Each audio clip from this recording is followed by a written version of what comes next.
process is going Sorry, It's- I wanted to. it's going to actually be open for a comment after the process too. So I encourage you to reach out, speak with your neighbors and otherwise, and to look at it as Jen had mentioned during this, look at areas where you might think change could happen in the next 30 years. A couple tools I want to bring up for when we end up working on this. The first thing, you'll click up in this arrow area here, and this will choose whether you look at an area and say, okay, it's an area that should have minimal or no change. Incremental change is the green, and the purple is for much more transformative change within that. When looking at it, as Jen had mentioned during the meeting, we have 3 typologies. Again, don't feel limited to these. There are many other things of leave it into rural or agricultural preservation, resource land, parkland, stuff like that. We're really looking to open it up so that you provide comments that aren't limited to those typologies, but do take those into consideration. So the first thing that I'd like to mention, and again, any comments are open to the whole county, but a lot of our focus, since we have completed over the last 5 to 6 years four plans, and we're in the process of the Churchman's plan. Again, I thoroughly encourage you to provide any comments with regards to the Churchman's land use during this as well. But to really focus on those purple areas that aren't, and areas that we may have missed during this process.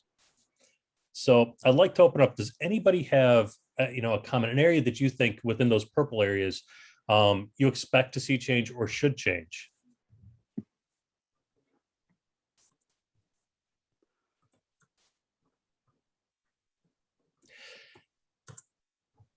John Geisling, so do you have any opinions?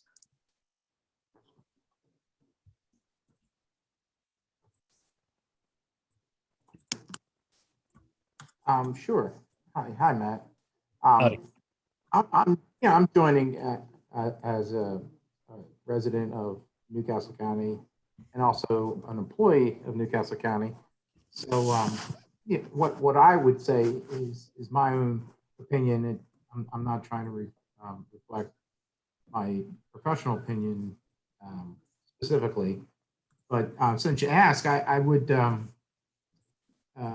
look at the Hockessin area. I know we had done a study there that looked at recharge capabilities, or looking for recharge sites in Hockessin to kind of promote some small commercial development along a corridor. Again, it would provide jobs, and it would also provide opportunities for the thousands of houses in close proximity to that area. Walkable restaurants, shops, boutiques, those kind of things. So that's one place I would be interested in helping promote that. Excellent. Thank you, John. Stephen Cook. You're muted. Hi, how are you doing, mate? I'm doing spectacular. Pleasure to meet you. So we're looking at these areas, and again, don't limit yourself necessarily to the purple colored areas, but when looking at it and thinking down the line, going into the next 30 plus years, what types of areas do you look and say these are areas that are ripe for change, that should change, or maybe that should stay the same? Well, personally, I mean, I have a 200-acre farm right there, just outside of Lum's Pond, and I'm looking to see how I'm going to be able to adapt my farm so that I can stay, build into the markets of the communities that are here, so that we can, have a farm that's profitable for future generations to take over. So, I mean, that's kind of why I'm sitting in tonight, to see if, our location is, at one point, I mean, we have Bay Point and Belden behind us, and they have, dead end roads that stop at our property line. It said roads to future development. And at one point I was told that our farm was, not really eligible for farmland preservation or anything because we're designated as an area of growth.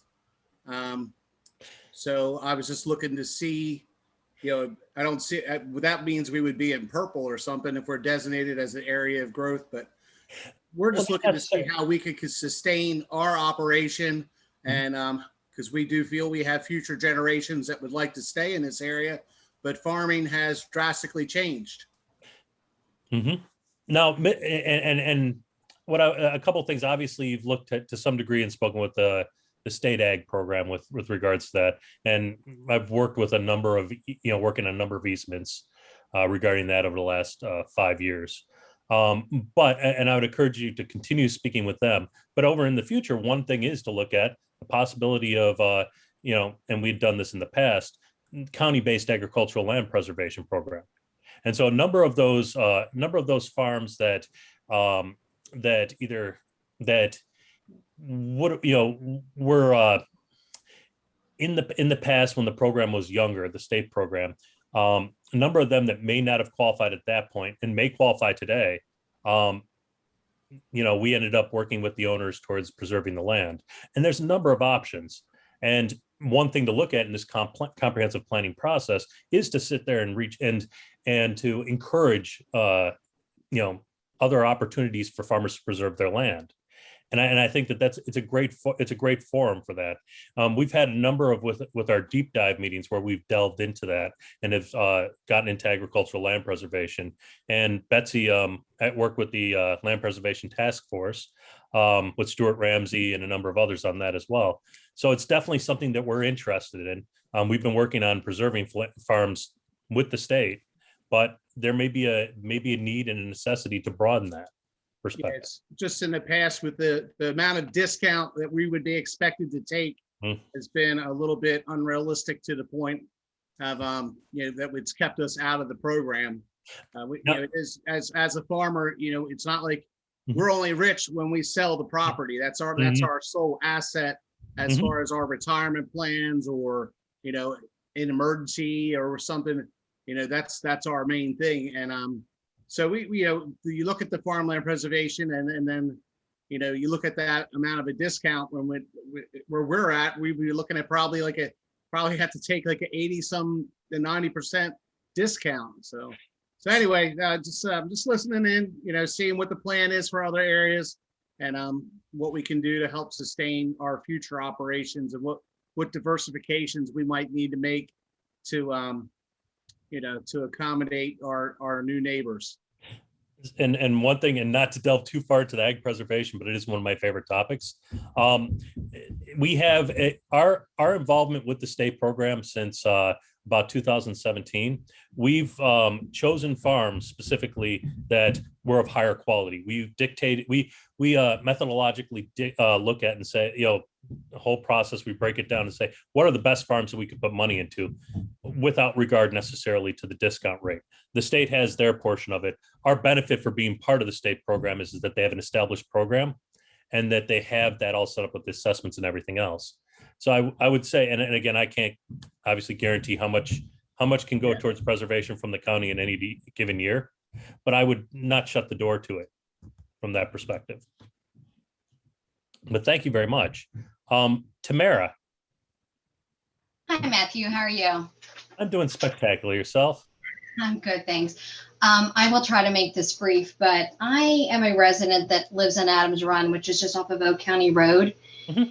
And I don't know if you're familiar or not, but we were just faced with the problem with the Grotto Suburban Zoning Code, where Harmony at Glasgow was allowed by the Department of Land Use as well as the Board of Adjustment to build a 196,000 square foot facility. This is what they originally went to the Board of Adjustment and Land Use for, a 196,000 square foot 4-story facility in my neighbor's backyard down a 2-lane Old County Road. And again, this is to me one of the issues that I feel like Newcastle County is constantly dealing with or doesn't deal with is the infrastructure in the area to support the building that they're allowing to happen. They're not thinking about the road systems. They're not thinking about the school systems. All they're allowing is build, build, build. We went to the Board of Adjustment hearing in full force. All of the neighbors did. We had several there. We opposed it.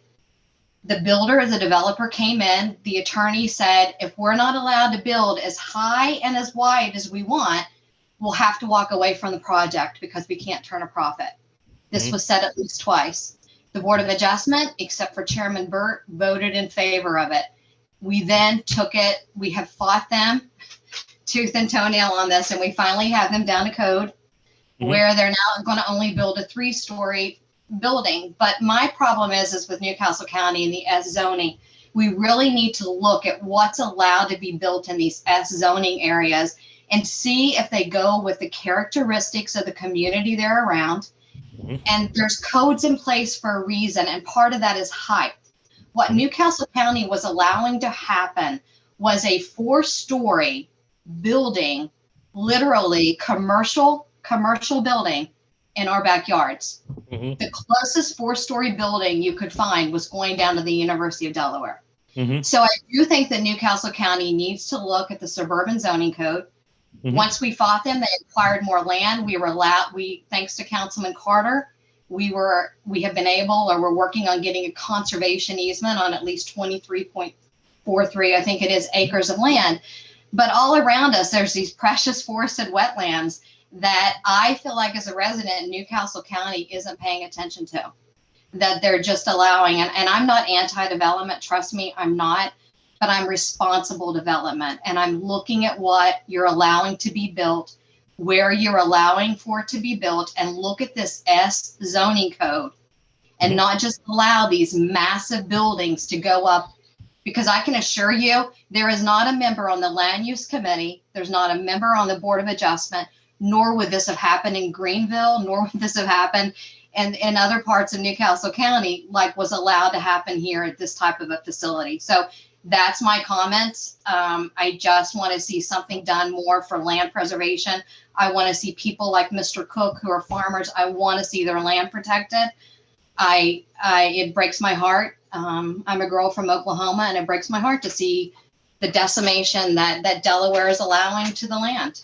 So that's all I have to say, and I appreciate your time, but I hope you guys do consider that S zoning code and try to narrow it down, and so that just, everything that's allowed, because like I said, in a residential area now we have a commercial building.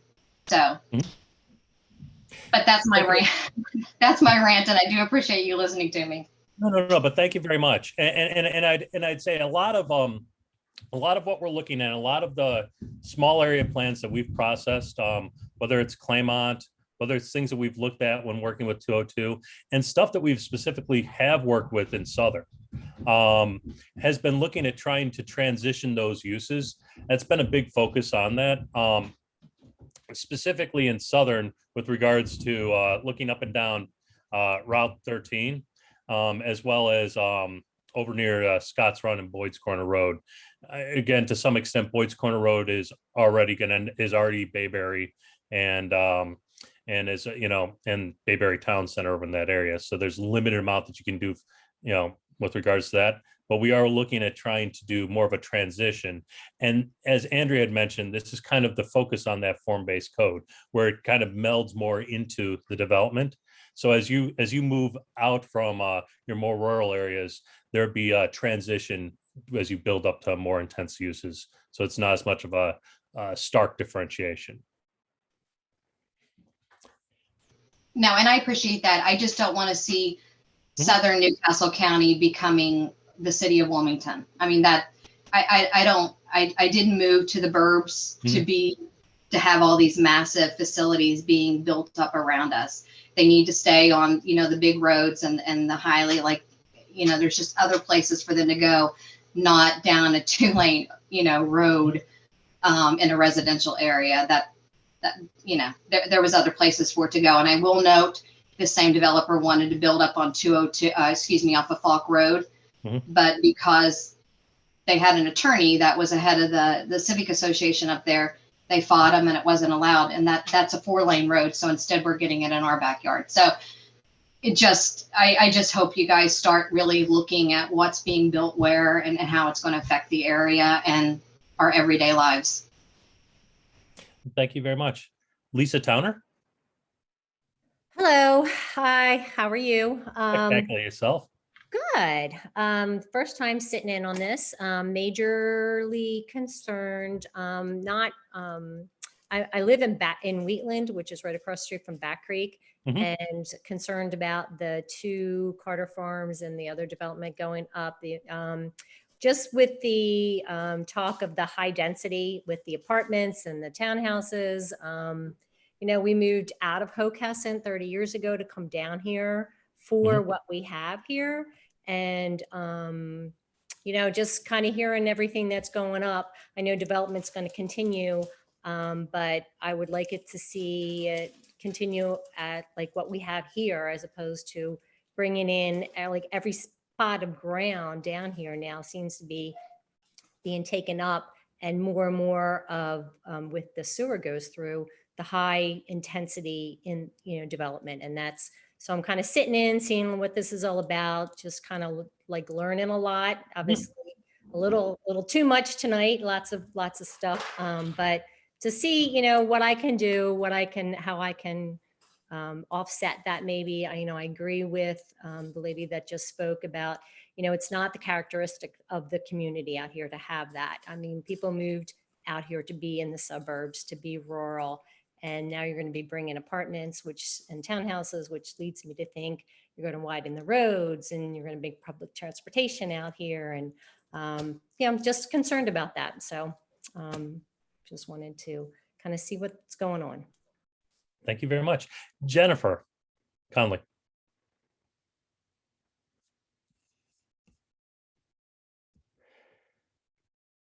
Jennifer? Unless she has her hand raised, so I wanted to make sure to give her an opportunity. And I'll move over, and a final person on here for this period, because we only got 1:37 left, would be Valerie Gray. I'm a resident of Newcastle County. I work for DENRAC, so I will give that disclaimer. I think what's interesting is that we have very rural suburban areas where we seem to be talking about mixed use infill type development. And I think our communities are really trying to keep the characteristics of their communities the same. And that's one of the reasons why they bought there. Placing commercial development in a residential area is probably not appropriate. I think some of my concern is that we have these very rich highway corridors, Route 40, Kirkwood Highway, Route 202, Philadelphia Pike, or even Route 13, where we have no characteristics that really kind of identify them. And we're not really infilling, we're simply building another strip mall after another strip mall after another strip mall. And I think we have to reconsider that kind of development that we're allowing, as well as post-COVID. One of the things that we've been reading about within DENRAC is some of the office space. We're building office space that's probably going to remain empty because people are going to continue to work from home. And that's going to have some influence on where we put commercial development as well. And I'm just wondering whether or not Newcastle County is taking that into consideration. Yes, and specifically when looking at, you know, Kirkwood Highway, as you were mentioning, Route 40, and other areas, even 202 with it, where you're looking at there's a mixture of residential, you know, old residential along these areas, as well as you know, development that occurred between the 70s and 90s, some up into current as well, that's been pushed away from the street and robbed it of a lot of its character, a lot of its essence of place, we'll say. And so when looking at it from that perspective, we you know, our push towards more of working with informed base and concern about transitions is really to actually create that element of street, that element of place within those areas. And so you're right on with what exactly a lot of the mentality behind this exercise, but also our comprehensive planning efforts, is to open it up so that these businesses have the opportunity as they grow and redevelop to do it in a manner that actually is sustainable into the future. Not pulling the DENREC thread on it, but one that moves them closer to the street, that creates that sense of place, reduces impervious surface areas, and isn't so parking centric. But thank you very much. So I do have to move on to the next group of topics because unfortunately we only have 50 total minutes. And that would be our scenarios, our trade-offs as far as this, which we're going to look at. There's a series of strategies that we looked at through our scenario planning process. And we want to put these out in front of you guys, and to really start to discuss, well, there are these are things that have been derived from that deep dive process, from that first forum, things that the public have come out and said, these are things that we would like to see in the future. And so we want to put them out in front of everybody and explore these. And our scenarios do explore these, but we also want to sit here and broaden out and open it up and say, put real people, not like myself, in it, where they actually have to look at and say, well, these are the trade-offs that we have to consider. So the first one we're looking at is, based upon this desire to have more equitable, more affordable housing countywide, a diversity of housing stock. And it's not necessarily going to go in one spot versus another. It's looking at an overall affordability, a missing area of the housing market that we don't have right now. And so what this is looking at, like, for instance, one aspect is what happens if, grandma suddenly doesn't have as much wherewithal to maintain and own a single family home. Would it be an opportunity to move into an accessory dwelling unit on her kid's property?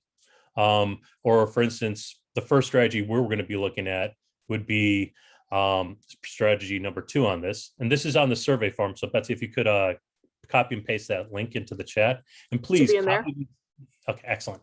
And please copy these links and fill these surveys out at your leisure, and encourage other people to do so. This is a great way that we can pool information from the public, and that we can have, we can take that and it can impact future land use policies, which would be delineating the comp plan.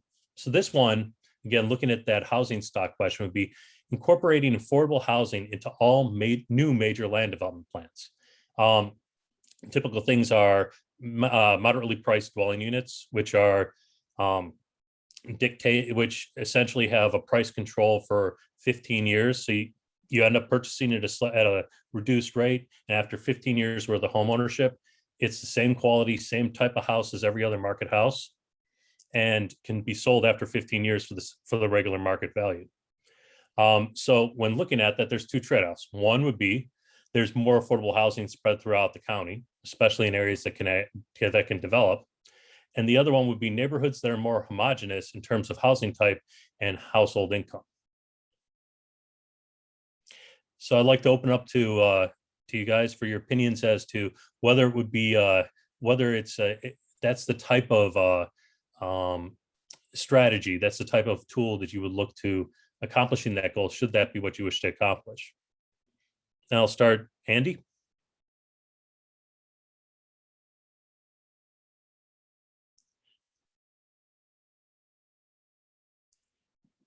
I'll open it up since Andy must be away. I'll go to Dee. She's got her hand raised. Yeah, I have a lot of questions because I think a lot of the things that are taking place right now. Can you hear me, by the way? Yes, but I do have to keep it brief because I want to make sure that I get everybody. And we've got I know. I hear what you're saying, but I want to understand a little bit around, where the 2050 comes from, unless you guys are referring to Agenda 2050, and then Agenda 2030. That's that midway point that gets us there.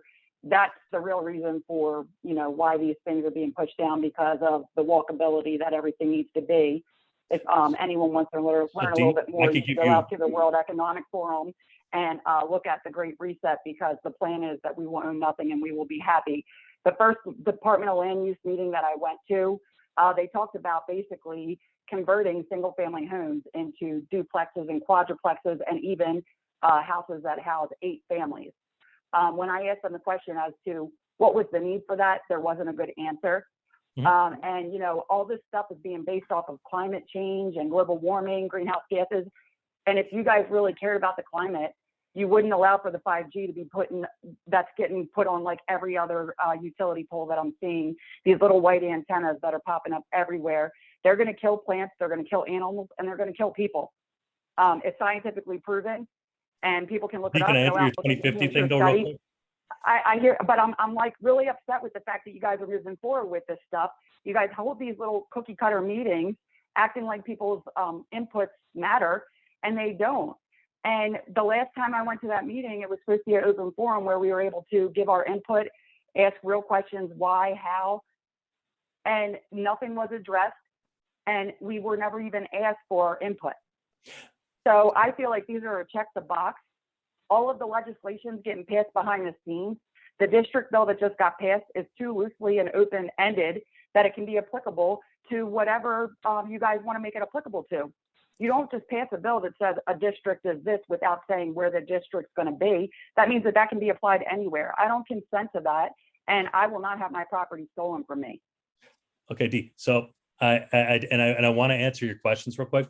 The 2050 is purely based on, so the Population Consortium, which is a group of representatives from our municipalities. I sit on it. A number of other individuals sit on the consortium, and we project expected population and jobs out to that point.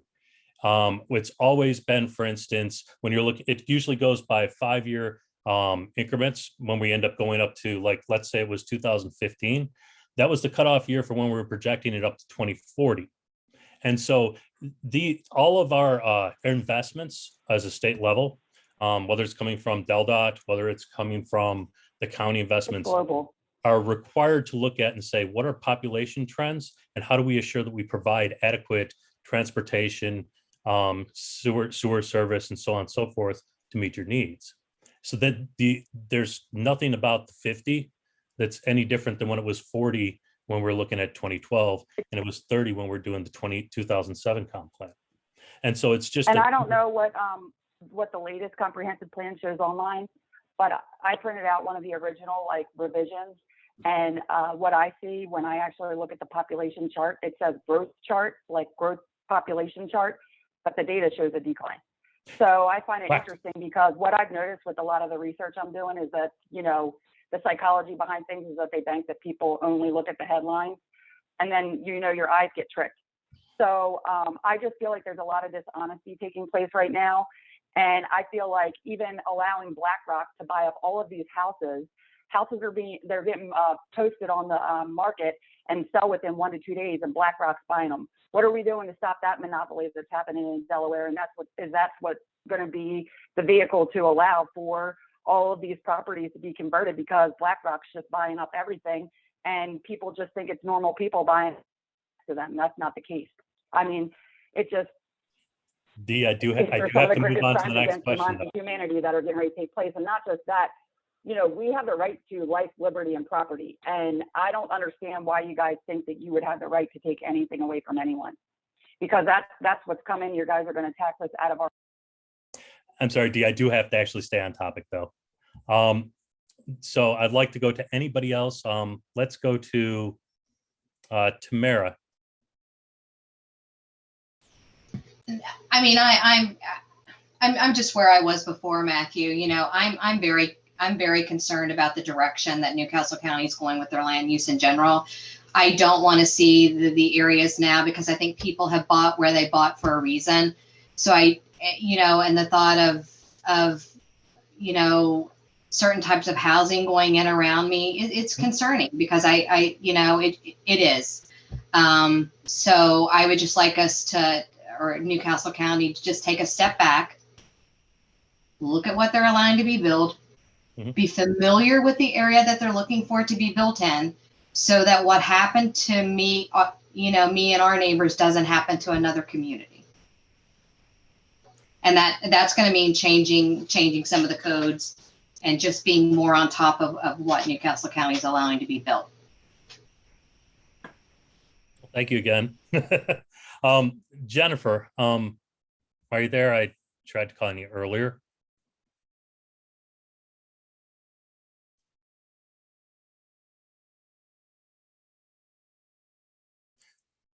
Well, I guess now I'll try to come back to you during the process. The next one, and this is up actually, Jennifer, do I got you? Hi, can you hear me? Yes, I can. How are you doing this evening, Jennifer? Awesome. I am good. I don't know what happened earlier, but thank you for circling back. Similar to Tamara, I'm also down in southern Newcastle County. We have very similar concerns. We've been watching a number of the local parcels that were, say, zoned one way and now zoned a different way recently. So it's very concerning, especially when we're already struggling with roads, schools, stormwater management, and when we're about to be sandwiched with over 1,200 units within a 2-mile radius. My mind is boggled how this is occurring, especially when we stay on top of what's happening and where things are going. So it's kind of mind-boggling right now for us. So I just wanted to take the opportunity to jump in there. And I understand, yes, we need growth, but we need smart growth, and shoving all of these units into a place where there aren't any jobs for, sustainable growth, and you're shoving in apartment complexes in areas where we have 3/4-acre homes because of the fact that we've all been on septic, and now it's looking like we're going to be forced onto the sewer, or it's just crazy. So I wanted to be able to speak up and make that heard because my letters and emails have not been responded to by the county. So I will ask. Thank you. Definitely. Where have you been sending your emails to? I just want to make sure that we respond. Sure. Well, I'm in the car right now, Oh. so it's wherever the request for feedback. One, I sent to Matt Myers directly, as well as I'd have to go pull it up, but the public use and with the latest development, wherever it says it on the sign for if you've got questions or comments to submit your feedback. So it's mind-boggling. Betsy, can you put in the chat the land use email? I know who John Troy works on that. He works with us, and he's really on top of it, and he'll pass it through to one of us. With regards, I can say for certain, we're not going to force you onto sewer. That as far as the existing developments that you have in there, unless your system fails and you can't replace it in a manner that can get approved by DENREC, we're not looking to, we're not going to, the sewer system's not going to expand into your area, and you're not going to be ripped off of it. With regards to rezoning in that area, there hasn't been a rezoning down in that area of southern Newcastle County, or even the central core. With the exception, there was an industrial parcel was zoned to industrial to allow many warehouses, and that was over closer towards Bayberry. But it's part of, as Tamara had mentioned, development options that come under the suburban zoning district. And so and I understand that, but however, for one, Country Club Estates specifically for 10, 15 plus years was a on the books development of large lot homes. Now it seems overnight there's hundreds of townhomes, apartment complexes, and carriage homes, and guess what? They're going to be forced the traffic through our neighborhood. So I'm just really concerned about that, because we already have a traffic mess on Clayton Manor Drive. They've already just done another traffic study through the neighborhood. However, keep in mind that traffic study is not going to be a true impact, because a large majority of folks are working from home. Schools haven't been in full effect.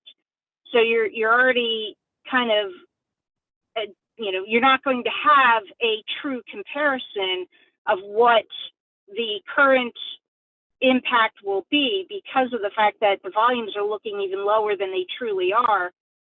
And, you know, the traffic study that I did look at that was published is missing quite a few accidents. You know, we had cars going into the retention pond from the circle of Chop Tank and Churchtown. That's not included anywhere in the traffic study. And, you know, we can point to the date and time that occurred.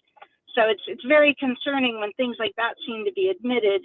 And then again, as I mentioned, you know, our neighborhood our maintenance corporation has been dealing with the county for the back retention pond that's in the back of the neighborhood. Mm-hmm. Well, now we're going to have, you know, another 500 units impacting that storm retention, but that's not even mentioned in the plans either. So there's quite a bit of gaps that are missing. And I understand this is not your problem to solve, but it's just, you know, to wake up one day and go from, oh, we're going to have 30 something houses to now all of a sudden we're going to have 518, double that for traffic, schools. The schools can't handle, you know, we keep getting hit with referendum after referendum. Our taxes are going up very quickly, yet we're not seeing any relief for that as well. So again, I know I'm voicing my opinion just because for what it's worth, I just wanted to be heard. I understand it's not your problem to solve, but it's just very frustrating to go through all of this and not, you know, not get any response and then not be heard. So thank you. I appreciate you taking the time to circle back with me. Well, not at all. And Ms. Conley, no, it's important that you do actually, you know, you voice your comments, your concerns, and it kind of, it gets into what I would say is this again, looking at the strategy one over there and not looking to pivot from it, but you had kind of brought us over towards this targeted redevelopment in areas where you would see as more appropriate perhaps for growth, and it's something that we're definitely looking to thoroughly encourage, whether it's infill within existing areas with infrastructure, such as up in northern Newcastle County, areas like perhaps a redevelopment of the Pike Creek Shopping Center. And again, we have nothing in saying that there's an interest of it, or perhaps Concord Mall someday becoming something other than that. And looking at that sort of area as providing as much incentives as possible to encourage that type of development. We currently, and this is, you know, looking at the numbers, we have an aging population in northern Newcastle County. We have a whole lot of single over 65, you know, person households. And over time, as we're not having the birth rates that we had 10, 15 years ago, they're not going to fill up as quickly. And that's one thing that it's a problem. That's an important problem to be concerned about. So no, it's an absolutely important point. And from that, I'll pivot up towards that though, looking at those redevelopment areas and thinking about a couple of those trade-offs. One, fostering long-term economic growth and reinvestment in those areas already served by infrastructure. And that includes schools as well. Short-term public revenue gain, which, you know, versus short-term public revenue gain from more sprawling developments, like what you're mentioning, things that are spreading out throughout the rest of the county, whereas they may move quicker, they may be easier, isn't necessarily the trade-offs that the community is looking for. In circumstances where you're looking at those areas where we have, God willing, new people moving into the county, the trade-off is, well, in that circumstance, you may have more walkability in areas and access to parks in areas you don't right now. Or we develop much like, as you mentioned, where we're having larger yards for the most part. You know, is that the direction that we should be looking to go? And so that's something that I'd like to bring back out to you guys, and perhaps Valerie at this point, to look at that sort of, is the direction that we should be looking to move something that becomes more of that redeveloping areas that have already existing and our older shopping centers and commercial type areas into a more mix of use? Or is it something that we should look to continue on with similar development patterns that, and again, Jennifer and Tamara and yourself have mentioned as maybe inconsistent, but also contributing to further traffic problems on your end. And I just said a whole mouthful, so. Sure. This is Valerie. I think you redevelop land that's already been developed into the manner in which you would desire it to become, rather than taking new land that's been undeveloped and increasing sprawl. That's just kind of my personal viewpoint. I think it would be better to redevelop a Pike Creek or a Concord Mall shopping center than build a brand new one somewhere where there wasn't one. Thank you, Stephen. Being and noting again, somebody who has the potential to eventually develop his land, who has 200 acres, as you're mentioning. You're muted. The with what Valerie just said, I mean, I totally agree, but I think the county should consider like what kind of incentives could be put out there for people to go in and rebuild those structures that are, you know, depleted now or like that aren't as good. I mean, we saw what Boxwood, we're seeing, I guess, incentives there where they, you know, Amazon's come in and rebuilt the old car factory. But what other places have been identified in Newcastle County that are large, you know, have the roads and everything that potentially could be, you know, rebuilt and recycled as opposed to just breaking new ground every time like we're doing around the Middletown area? Yeah, it's a lot of what, and it's a lot of what we're looking at when we saw, and I'm asking you to think back about an hour or so before I started blabbing, but a lot of the, if you go back to that PowerPoint, a lot of business flex areas that we're looking at are these ideas of trying to make it easy to take existing non-residential property and develop it to turn it into something that's viable again, something that's, it really creates that sense of place. But it no, might take some major incentives, I guess, probably to make that happen, and hopefully for people to follow through. But then you also have to, I guess, look to see if, like, you know, the people that are looking to move to this area that are buying all these new houses, are they willing to buy houses in a recycled area as opposed to like everybody wants to buy new? No, it's a good point. New location, you know, new area. Everything's new, you know. So you're right. No, it's why a lot of housing sells quickly down in Southern. yeah, it's easy. CB, since you came in at some point and I haven't had a chance to reach out to you. I'm sorry, I think I was put in the wrong room initially, but I'm hoping that we're discussing like the Middletown, Churchtown Road area and all that good stuff. We're open to about a number of different things with it. We're not location specific. Okay. But you can absolutely, you can bring up stuff along those lines. One of the things that we've looked at is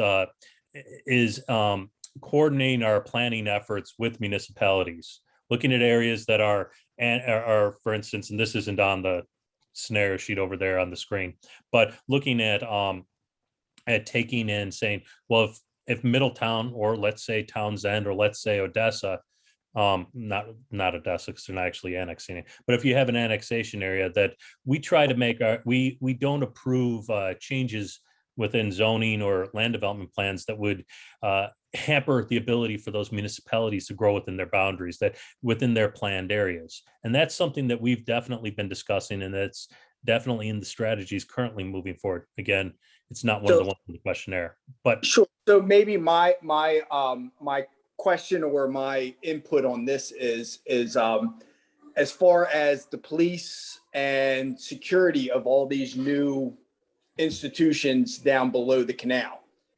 And is this a considering factor? I know this is land use. However, land use does produce more people, more individuals, more crime.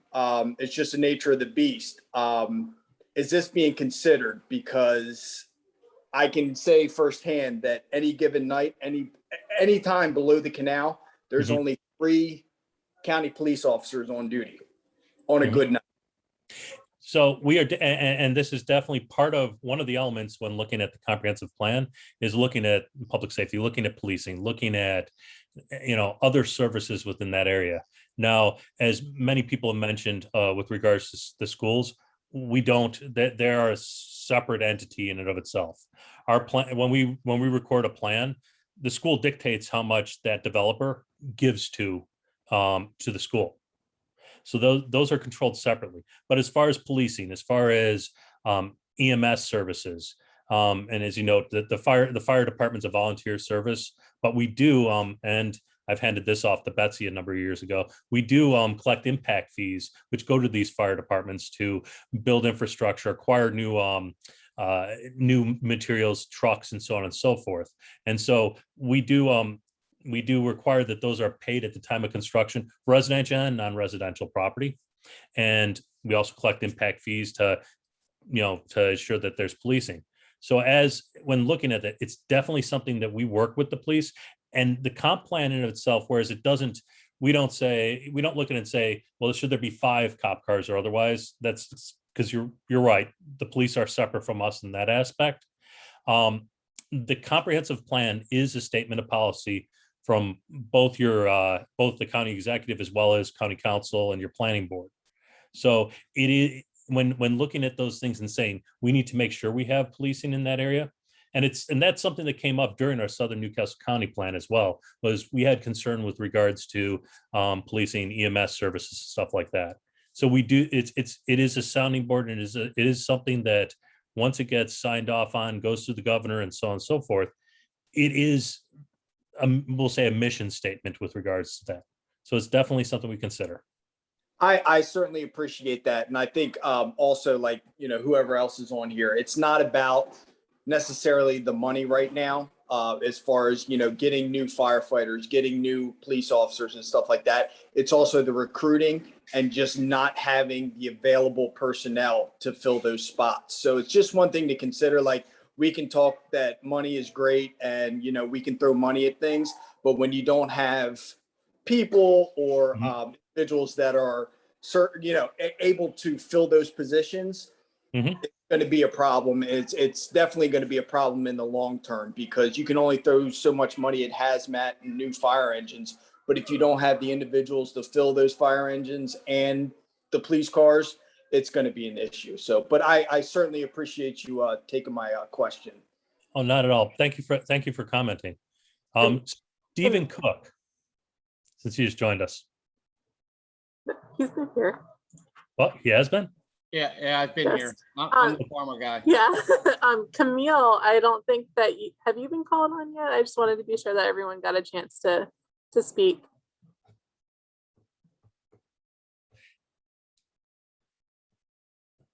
So Betsy, Camille's actually I Ron's just intern. kind of. Oh yeah. I wanted to That's get listening the in. disclaimer That's before fine. I didn't want to put her on the spot to have to put the Sorry disclaimer. sorry to put you on the spot. No. Yeah, I've just kind of been observing a bit, just kind of, listening to people's concerns, just kind of get new perspectives. Because, I know what I would want in a perfect world wouldn't be the same as what someone else would want in a perfect world. So it's, I think, just really valued for me to be able to consider a lot of different sides.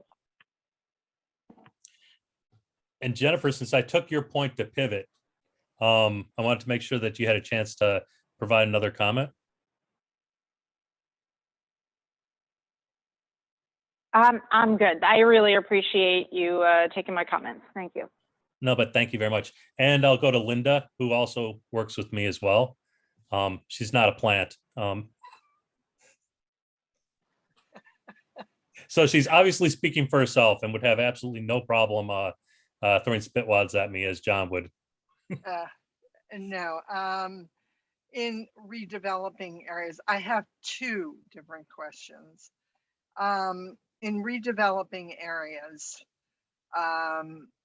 one of the things that are sorely needed, because we are aging in Newcastle County, and we don't have, as far as I know, any communities where they have small homes that they can move into, that let's say the maintenance organization or whoever cuts the grass and takes care of the maintaining of the homes. But also it has like a little shopping plaza that they could go to where it has a store that they could walk to or take their golf carts or whatever and have health care there. And maybe a dry cleaner and a drugstore. So you're talking about a mix of uses that would be geared really towards services along those lines. And that's and Linda, that's something that is and I'll say definitely has come up in conversation with I don't know if you know Peggy Schultz to some degree. I've barked about it a few times with regards to different types of ways that we can try to bring services that are necessary to those neighborhoods up and along the sides of 202, where you are looking at an aging population, and pretty quickly, unfortunately. And trying to make it, because most folk don't want to go 5 blocks in to go to the Concord Mall. Well, again, Concord Mall is having trouble enough getting tenants.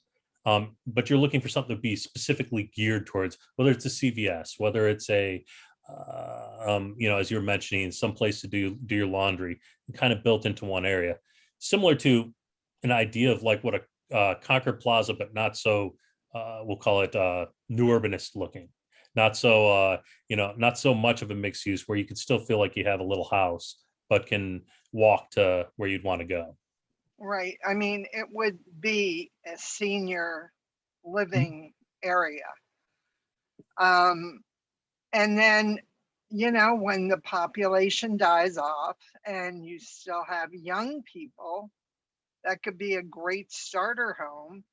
People will start having babies, and thus you change the healthcare along the lines of obstetrics and gynecology or whatever. So you can kind of interchange that as well. So that's my first question. My second question, they were talking about impervious surfaces. What are your thoughts about the garage parking?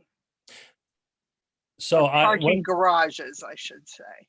I thoroughly, and on a personal level, thoroughly support them. I helped when we were putting through our ordinance for the parking garages, as a result of a plan I was reviewing, which is the CSC headquarters. And our initial intention was to incentivize those because of the reduction of impervious surface area, because of the positive trade-offs with regards to our aquifers and groundwater, and because of the fact that overall it gives an opportunity to have better site level planning for it. We worked with the community, and there were trade-offs we made with the overall community, so the ordinance looks as what it is. But we thoroughly encourage looking at that type of stuff, whether the parking structure goes subterranean under the building, or whether it's a separate structure if it's done with appropriate scale and massing as you transition towards other neighborhoods or other uses. Oh, that's good. All right. And can I do an aside to Stephen Cook? Yes. Okay. Stephen, I take it since you're in the farming occupation, that you've taken or you're getting one of our incentives with farmland exemption with our assessment division. Yeah, we're assessed as a farm when we put on our tax code. Yes. Oh, good. Okay. I just wanted to make sure you were taken care of in that regard. What we're looking for is to have, we've diversified our farm from milk and dairy cows to we actually raise beef cows and sell meat here off the farm. So we're looking to have everybody come buy meat from us instead of everywhere else, and that way we can continue that tradition in farming. We've been here since 1855, and we hope to kind of stay, but we hope to like earn our keep through the people of our new communities around us. Oh, that's great. So Maybe we'll see you soon. It tells you there's a number of things also, Stephen, to look at with a farm that's been around that long. There are other incentives for historic preservation of your house, of the barn, houses, and other things. And Betsy's written a real genius ordinance with a little bit of help from me, but not much, about a year ago, that bronze a number of uses and incentives that go along with that. And so looking at that, and should you someday wish to preserve it for ag purposes as well as that, there may be, it may have the stand on a, when evaluating it, may come up as something that at a county level, we would value over another farm at a lower discount level. All right, we'll look into it. Not trying to push the state program